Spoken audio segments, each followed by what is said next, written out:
ভাবুন তো, আপনি ঘুমিয়ে আছেন আর সেই সময় আপনার ছবি কেউ চুরি করে ইন্টারনেটে ছড়িয়ে দিচ্ছে হাজার হাজার অপরিচিত পুরুষের মাঝে।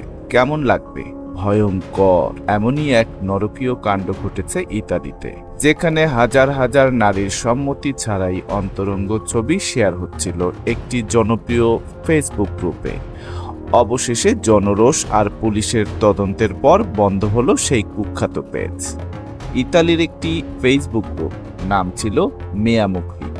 2019 সালে চালু হওয়ার পর থেকে প্রায় 32,000 পুরুষ সদস্য এখানে স্বয়ংক্রিয়ভাবে নারীদের ছবি শেয়ার করত। শুধু স্ত্রী নয়, বান্ধবী, বোন, এমনকি অচেনা নারীর ছবিও অনুমতি ছাড়াই আপলোড দেয়া হতো।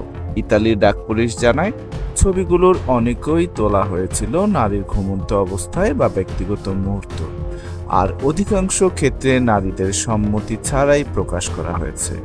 2019 সাল থেকে মেটা এবং স্থানীয় কর্তৃপক্ষের কাছে 2000 এরও বেশি অভিযোগ জমা পড়ে। রোমান পোস্টাল পুলিশের ডেপুটি ডিরেক্টর বারবারা স্ট্রাপাটো বলেন, আমি জীবনে কখনো এমন ভয়ঙ্কর শব্দ আর মন্তব্য কোনো সোশ্যাল মিডিয়া গ্রুপে দেখিনি। কয়েক ঘন্টার মধ্যে 1000-এর বেশি অভিযোগ আসে। এটি কেবল মানহানি নয়, এটি নারীর প্রতি চরম সহিংসতা। তবে আশঙ্কার বিষয় হলো, পেজটি বন্ধ হওয়ার আগেই প্রশাসকরা টেলিগ্রামে একটি নতুন গ্রুপ তৈরির ঘোষণা দেয়। পোস্টে লেখা ছিল বিদায় এবং নীতিবাদীদের ধন্যবাদ। নারীবাদী লেখিকা ক্যারোলিনা ক্যাপ্রিয়ের নেতৃত্বে বহু নারী মেটার কাছে আনুষ্ঠানিকভাবে অভিযোগ দায়ের করেন। তিনি বলেন, এটি শুধু একটি গ্রুপ নয়, ডজন ডজন আছে। নারীর ছবি বিনিময় হচ্ছে, কখনো অর্থের বিনিময়ে, কখনো কুৎসিত মন্তব্য। পুলিশের তথ্যে উঠে এসেছে ভয়ঙ্কর তথ্য। এক গ্রুপে মহিলাদের বয়স, ওজন ও স্পর্শকাতর বিভিন্ন অঙ্গের বর্ণনা এবং যৌন সঙ্গীর সংখ্যা পর্যন্ত তালিকাভুক্ত করে ছবি বিক্রি করা হতো। কেউ কেউ আবার লিখেছেন, ঘুমিয়ে থাকা স্ত্রীর উরুর মাঝে হাত রাখো, দেখো সে জেগে উঠে কিনা।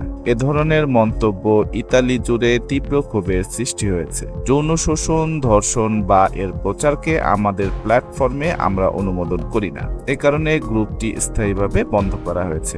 ইতালিতে 2019 সালে পাশ হওয়া প্রতিশোধমূলক পর্ণ আইনে এ ধরনের অপরাধের শাস্তি সর্বোচ্চ 6 বছর কারাদণ্ড। তবুও অনেক সাইট আবারও টেলিগ্রামে ফিরে এসেছে। পুলিশ স্বীকার করেছে, টেলিগ্রাম অপরাধ দমনে সহযোগিতা করছে না, তাই এই ধরনের গ্রুপগুলো বারবার বন্ধ হলেও আবার জন্ম দিচ্ছে। এই ধরনের সাইটগুলোকে বন্ধ করার জন্য প্রশাসন ও যথাযথ কর্তৃপক্ষকে আহ্বান জানাচ্ছি। Raihan Mohammad, trending news.